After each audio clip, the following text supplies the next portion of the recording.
was a nice introduction to the video, wasn't it? Yo guys, welcome back to another video.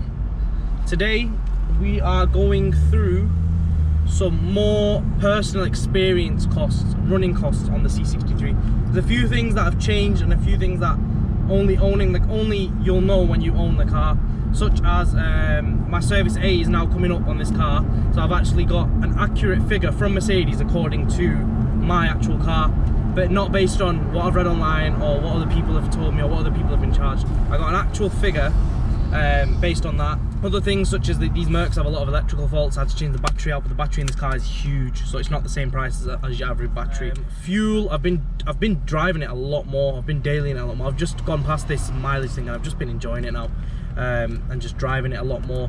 So now I have an accurate idea of how it actually does on fuel and stuff like that. So the first thing we'll start with is the service. So service A is now due like in a week or so. Service A, the minor. Service A is the small minor service, yeah. So service A is due in like a week.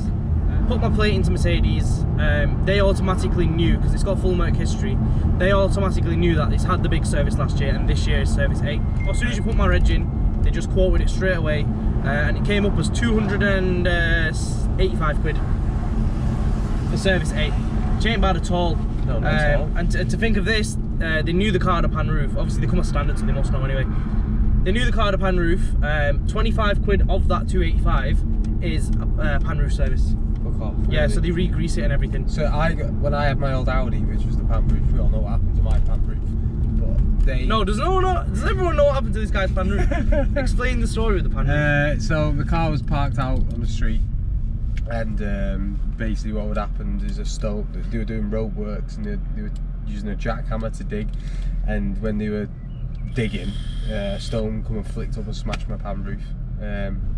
Luckily it was sorted under our Audi warranty. $5 grand it was. $5 grand if not.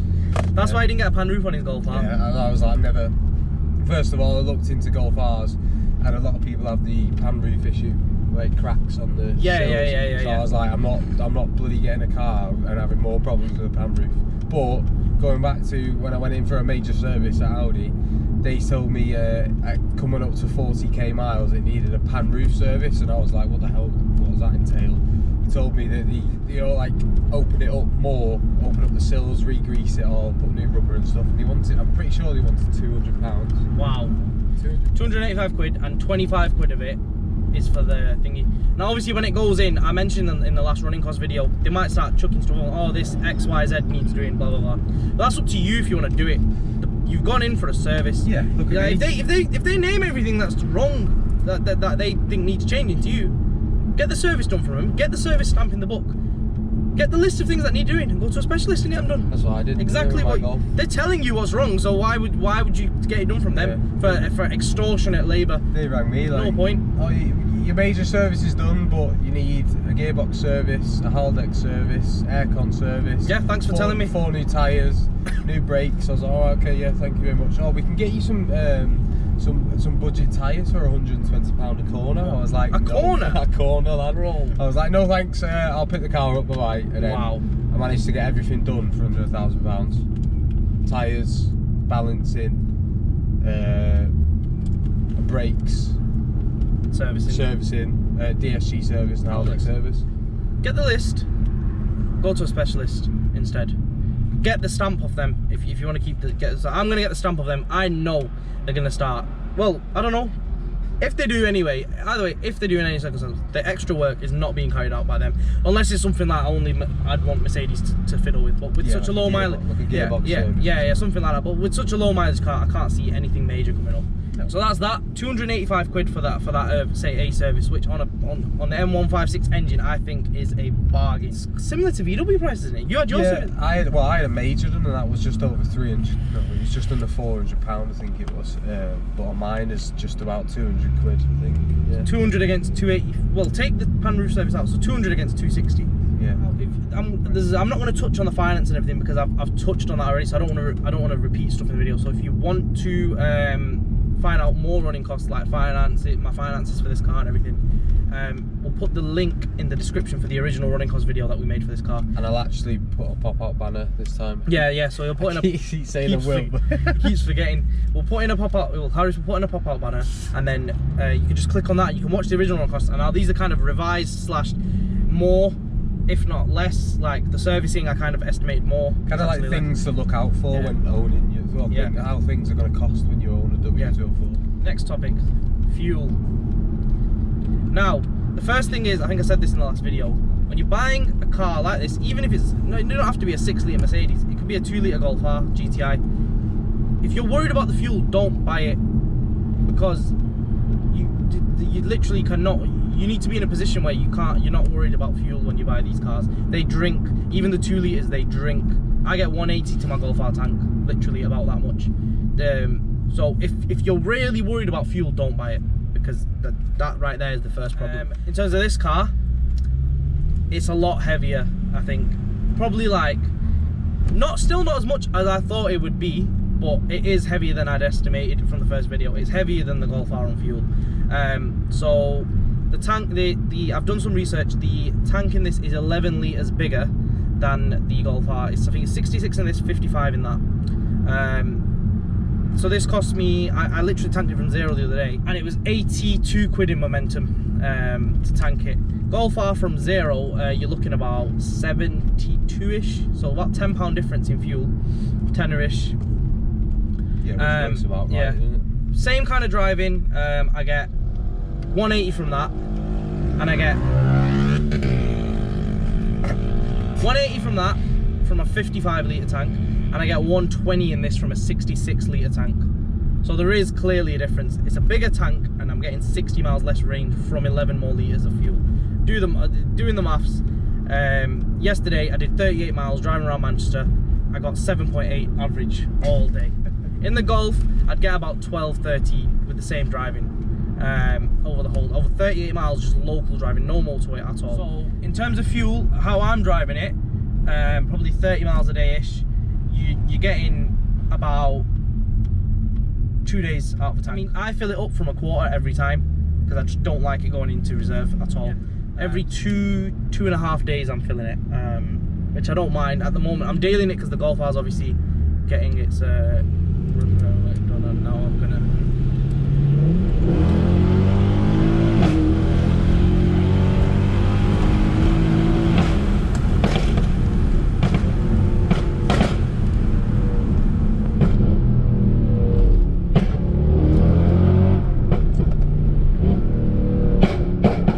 So that's fuel wise, yeah. They are heavy, and everyone complains the tank's too small, and I agree now. How many times? Well, so you fill up every how many every days? like 2.5 days. So say 3 days on average a tank could last. Yeah, if you're daily in it, yeah. So we'll work it out at what? How much did you say it was? 80 quid a tank.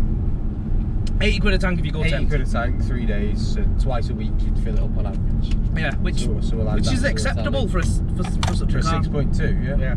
I mean, I fill up my Golf R once a week and I get about 250 miles out of it, but that's because I do a lot of motorway miles. Yeah, I don't do motorway, you see. I don't really go on the motorway. The next thing, so was the whole situation with the battery. Now, as you know, it wasn't on the channel for a while because it had an issue with the battery. The battery was just old, basically, just needed changing. So the battery in this is probably like 1.5 times bigger than your average battery in a Golf or something. So it's a more expensive battery. It powers a lot of stuff in this car, so bigger battery. The battery cost me 170 quid. We fitted it ourselves, so the fitting wasn't in what it included. But yeah, the battery cost me 170 quid for this car. So if you do ever come to the situation where you do need one, don't be thinking you can get like a £100 battery for this car. It will cost a bit more. The other thing you're going to be looking at is 5W40 oil.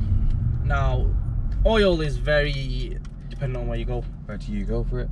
I go Euro, I'll be honest. Euro car parts? Yeah, Euro is very good. Or even eBay. Yeah. I buy the 5W40 performance oil, Castrol, but it's just like if you go to Shell, you're paying Tesco or something. Shell or Tesco, you're paying like 2 times what you could pay in Euro for the same oil. It's mad. The inflation on oil is just mad. So it burns through a lot of oil then? So actually, considering with the map, I'm surprised. I've only topped it up once in September to July, 9 months.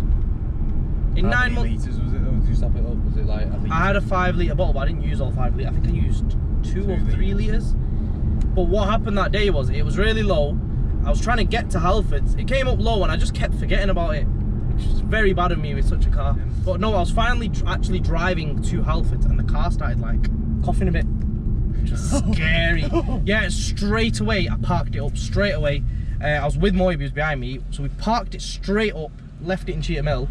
And then we went to Halfords down the road, got the oil, then where we'd parked it, filled it up there, then it was fine. But as soon as it like gave its first cough, I was like, no, I'm not driving it.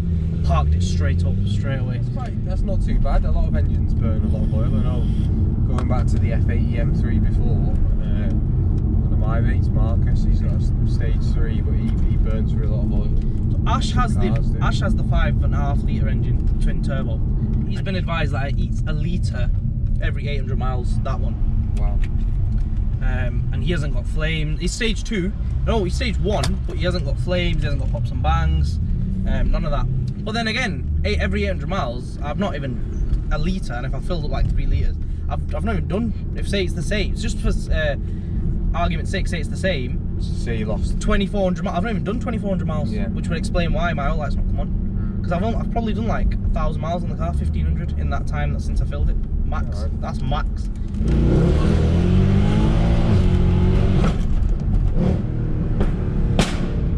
Price wise, this is actually, I do need to bring probably finance into here now. I'm going to park up and explain this to you because I'm probably going to need to get my phone out to do some finance figures for you. So many people will know right now that the market for cars, used cars, is a mess. A lot of people are ranting or raving at this current time, which is like, well, I've considered selling my Golf. Yeah, even I considered selling mine.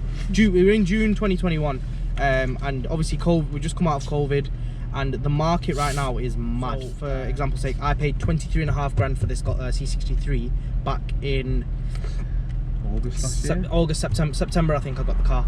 Now, prices on cars were going up.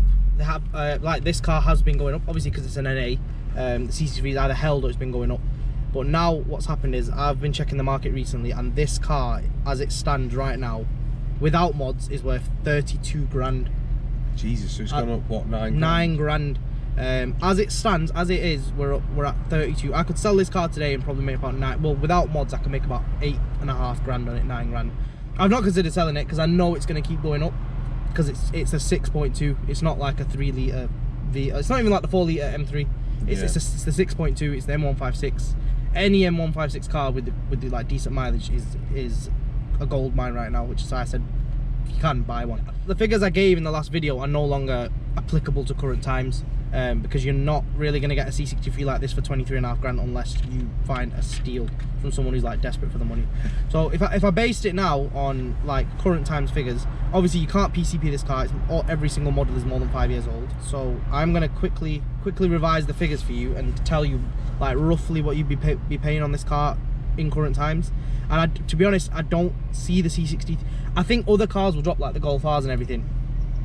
What in value? I think this will stay where it is. I think this will stay in the 30s. Well, what now. I think it is, I think because everyone was off work and everyone was selling the belongings pretty much. As harsh as it is, if you were unlucky enough to get furloughed or lose your job, people are selling the belongings, selling the cars that they couldn't afford anymore. So naturally, after all that's over, inflation's going to go back up because everyone's wanting to buy again. Yeah, everyone's doing the things that they've been waiting a year to do. 12 to 18 months, prices will start coming back down again. Yeah, I just think these will hold. I think the thing is right now, every car's gone up. Golf R's, the Mark 7s, unbelievable. So I paid, yeah, here you go, listen to this one. I paid 21,500 for mine last year in August from CVF Group in Rochdale. It was on 32,000 miles, and since then I've put 10k on it. Obviously I've modded it, but I got it valued at We Buy Any Car, and it was £21,000, and I've lost £500 of value in a car that I put 10,000 miles on. In a year. In a year. Mad. So I'm gonna base it on this car. Say you came into this car at 32 grand. You've got an excellent credit rating, or even change it to good, because you've got poor, average, good, excellent. We'll go to good, and then say you're gonna put down, realistic on a 30 grand car, you need to be putting down about 5k. Well, sounds about right, doesn't it?